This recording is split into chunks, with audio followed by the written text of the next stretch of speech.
இந்த எரிச்சல் ஊட்டுற அலைவரிசை எல்லாத்தையும் பிரபஞ்சம் கட் பண்ணும். புரியுதுங்களா? இப்போ நம்ம இருக்கிறோம், இந்த அனுபவம் எப்படி கிடைச்சிச்சுங்கிறீங்க? சிம்பிளாக சொல்லுங்கள். ஒரு அலைவரிசை இருந்தால் தான் அனுபவம் கிடைக்கும். அது ஒரு குருன்னு கிடையாதுங்க. நீங்கள் வேதாத்திரிய குருவாக பார்த்தீங்கன்னா, வேதாத்திரிக்குள்ளே அகத்தியர் வந்துட்டாருன்னா நீங்கள் என்னவா பார்ப்பீங்க? ஆனால் உங்களுக்கு வெளியில் தெரிஞ்சது வேதாத்திரிய தான் தெரியும். உள்ளுக்குள்ளே அகத்தியர் இருந்தாருன்னா, அப்போ நீங்கள் ஒரு அலைவரிசையில் இருந்தால் தான் அவருக்குள்ளே இருக்கிற அலைவரிசை என்னன்னு உங்களால் கண்டுபிடிக்க முடியும். நீங்கள் பல அலைவரிசையில் இருந்தீங்கன்னா உங்களே கண்டுபிடிக்க முடியாது, அந்த எதிரில் இருக்கிற அலைவரிசை எப்படி கண்டுபிடிக்க முடியும்? அப்போ ஒரே ஒரு விஷயம் என்னன்னா, முதல்ல ஒரு அலைவரிசைக்கு போகிறதுக்கு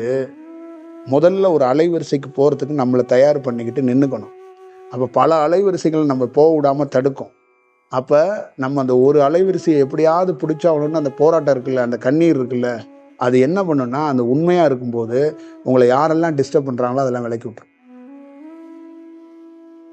இதுதான் செயல்.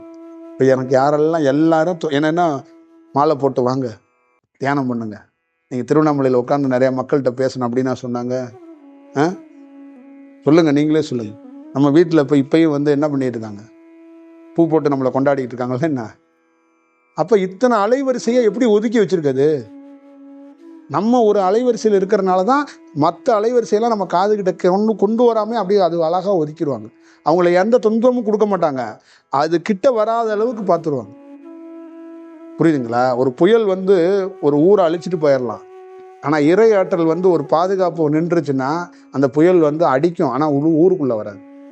அதே மாதிரி தான் நல்ல தவம் பண்ணுறவனுக்கு ஒரு அலைவரிசையை பிடிச்சிட்டானா பிற அலைவரிசையை உள்ளே விட மாட்டாங்க. இப்போ வீட்டில் நீங்கள் இருக்கிறீங்கன்னா, நல்ல தவத்தை பிடிச்சிட்டிங்க, ஒரு அலைவரிசையில் இருக்கிறீங்கன்னா, உங்கள் மனைவிக்கு கூட உங்கள் மேலே கோபம் வராமல் பண்ணிடுவாங்க. அவரை டிஸ்டர்ப் பண்ணக்கூடாது. உங்கள் பையனுக்கு கூட உங்கள் மேலே எரிச்சலோ கோபமோ வராத அளவுக்கு ஒரு வேலையை பார்ப்பாங்க அவங்க. அதுக்கு காரணம் நீங்கள் தான் இருக்கணும். நீங்கள் என்ன பண்ணுறீங்கன்னா, அந்த 9 அலைவரிசை என்னை தடுக்குது, அதை நீங்கள் நிறுத்துங்க, நான் தவம் பண்ண வரேங்கிறீங்க.